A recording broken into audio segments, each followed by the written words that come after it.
us as a country, however, is where we are in the region. It's the fact that we are a part of the global economy, but it's more specifically a fact that we are part of the world's energy equation. And our customers, well, you can see Andrew Barry sitting up the front here, Andrew's customers, China, Taiwan, and Japan. So when we look at where we're going as a country in the region, it's very positive. Papua New Guinea, Mongolia, Fiji, South Korea, Australia, Indonesia, New Zealand, and Philippines. But again, regionally, a strong economy, strong growth prospects. I guess the challenge for us, obviously, is to try and leverage some of the benefits that we've had with the construction of the PNG LNG project, with the potential approval of of other projects down the line, and transfer that to make our economy a bit more broad-based. In terms of where we've been, as the Prime Minister said, we've had 14 years of consecutive growth. A country like Australia has had 22 years of consecutive growth. Now, for us, I always say that a lot of countries have a linear path towards development. We just had $19 billion worth of LNG dropped on us. The other thing is that it's not the first time we've seen this, it's the second time we've seen this. So in the challenges of having consecutive growth and world's leading growth last year, this year, and moving on to next year, we've also got some challenges. And one of them, as we experience some revenue issues right now, is a culture of largesse, which we need to address. And when you compound that with the issues that we have with implementation, but again, the story for us is strong, and we know what we need to do. The question for us is can we do them, and how effectively can we do them? Commodity prices. Everything's going this way. We try to tell our critics and commentators on our country, we are a price taker, not a price maker. It seems that the fact that oil prices are down, blame the government. It seems that copper prices down, gold prices down, and other agricultural commodity prices are down, blame the government. Australia loses the Ashes, blame the government. Again, as a country, what we need to do is to have faith in the fundamentals of the economy. And as the Prime Minister said earlier, our inflation remains stable and sliding to the left. Our interest rates are stable and is conducive to an investment community. So again, give us a break. But let me remind everybody where our budget priorities are. And certainly, what I'm in charge of is the fiscal policy. But the O'Neill Dion government is about enhancing opportunities for our people, whilst recognising the need for macroeconomic stability. I think the first time when we came in, we were pursuing economic growth aggressively. But now we recognise that while it's a necessary condition for getting prosperity and making lives better for your people, it's not sufficient. So the challenge, obviously, is to translate the benefits in the mineral sector, in the pursuit of that growth, to making lives better for Papua New Guineans. We're improving service delivery and improved implementation processes. Implementation continues to be a large problem. So even though the government budgets have been growing, it's fair to say that we're not able to effectively complete the implementation of all of the roads, schools, bridges, hospitals, initiatives in churches, women's and the youth that we would like to. So I think part of our problem is to look internally, and we've got a large program on public sector reform that we are aggressively pursuing. And of course, many of you would be happy to hear about the National Procurement Authority as well. This government is decentralising the spend of the economy. Not only are we allowing the provinces, the districts and the local level governments, the people out there to choose their priorities, but we're funding them so that they can start to implement. Now there's going to be a little bit of pain before they get the gain, but it's absolutely necessary, again, to throw out the decentralisation of the spend. And another thing is it allows for economic activity and commerce outside of those areas of aggregation, outside of Port Moresby, outside of Lae, outside of Mount Hagen, and Madang and Kokopo Rabaul, for example.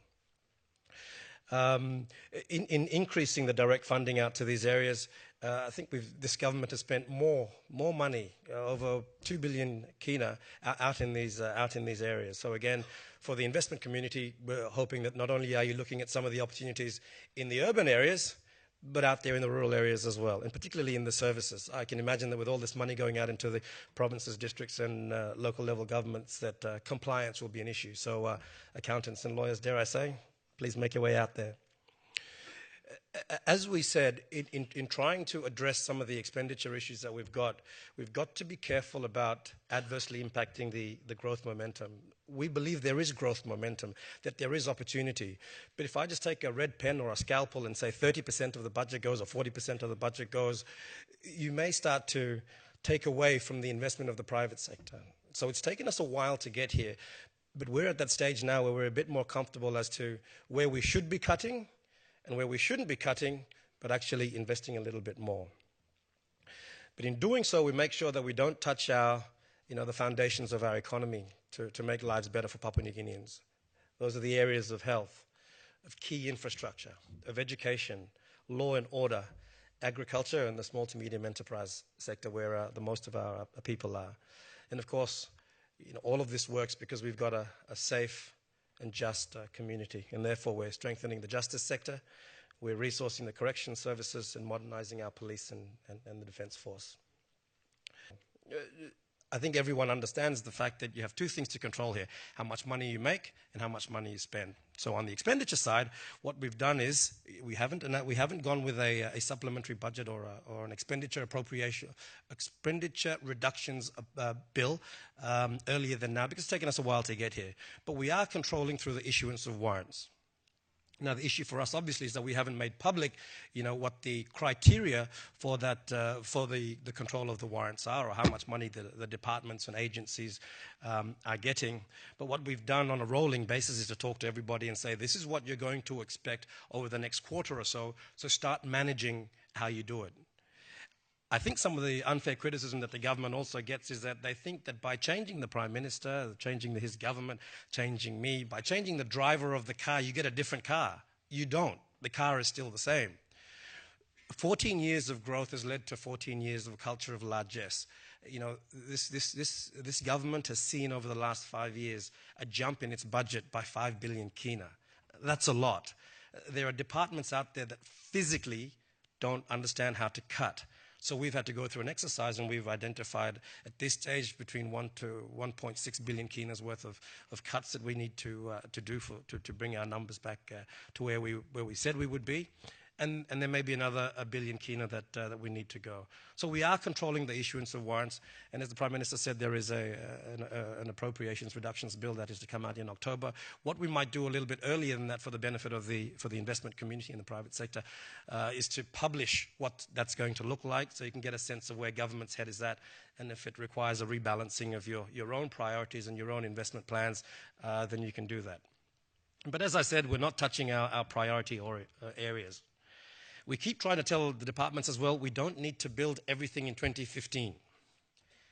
Let's look at pushing those that we don't need to, or that haven't started, or that are not essential, into 2016 and into 2017. And I think that's been the issue. I keep trying to explain to everyone that when we announce a 16 billion kina budget, it doesn't mean that we've got 16 billion kina sitting in the bank. We've got some of it, but on a monthly, on a quarterly basis, we then go out there and do our market operations, and we attract that kind of money. Now, if we can't make that kind of money, obviously, you can't go out and build 16 billion kinas worth of an economy. But as I saw my colleague Secretary Wera last morning, later on, I think the numbers from him are something like 23% of our traffic is on 72% of our roads. So in terms of where the Prime Minister and the Minister are, there are a lot of nice-to-haves but not necessaries. So for us, we'll be looking at those nice-to-haves and seeing where we can pull back there. And as I said, the team is working very hard on this expenditure cut exercise. For the first time, I think government's also looking at revenue, and there's a committee, the Enhanced Revenue Committee, made up of the Department of Finance, Treasury, Planning, IRC, Customs, and the Bank of Papua New Guinea that meet on a weekly basis to look at where things are. Obviously, we need to. Collections is always going to be an issue, and I do agree with the chairman of the tax committee, who came out earlier and said that there are some things that we can do to increase collections, but there's only so much blood you can pull from that stone, and we are aware of the fact that those that do pay their taxes, or those that are compliant, are overburdened because there are those that aren't compliant. So that's an area we need to look at. But I think what we're interested in is looking at some of those structural issues that we can get to, so that we can so that we identify newer areas in which we can get more revenue. But as the Prime Minister quite rightly pointed out as well, there's some opportunity for us to give back to the community.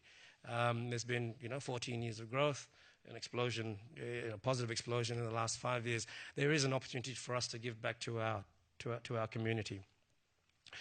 One thing that we're always critical on is tax concessions, obviously, and I think in our negotiations with ExxonMobil as the lead sponsor of the PNG LNG, I think we limited the amount of concessions that we gave away, and we even put in there non-discrimination clauses so that other projects that come along will either get as good as Exxon got or worse, which is positive for us.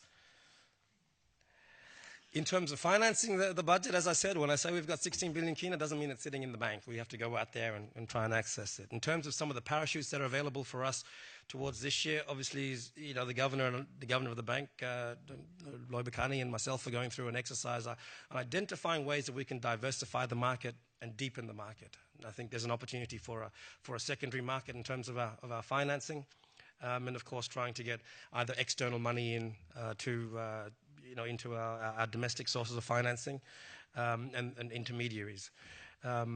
We announced a sovereign bond for this year's budget, and it's taken us again towards the back end of this year. But that process is well underway, and we've identified the investment banks that'll be representing us. As always, and the law firms.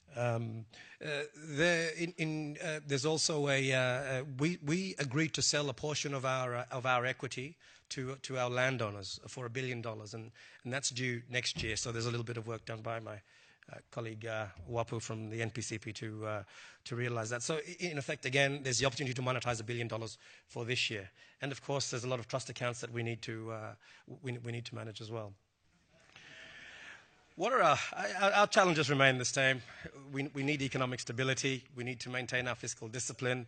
We're reprioritizing our commitments, and as the Prime Minister said, managing the increase in our debt stock.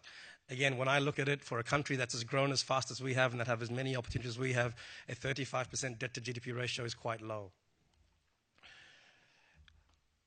So that's PNG economy in 20 minutes. We understand the global events, and we have to make sure that we, as much as possible, address them in our way, in those areas that are specific to us. We're not sitting on our hands. We are looking at the expenditure issues, our expenditure issues, in particular our implementation, where we can cut back those nice-to-haves, and of course we're looking at ways to make more money. And of course, the second last point that's probably most relevant for everyone in the room, that we are trying to build a private sector conducive environment, which I think we are doing. Thank you very much and good morning.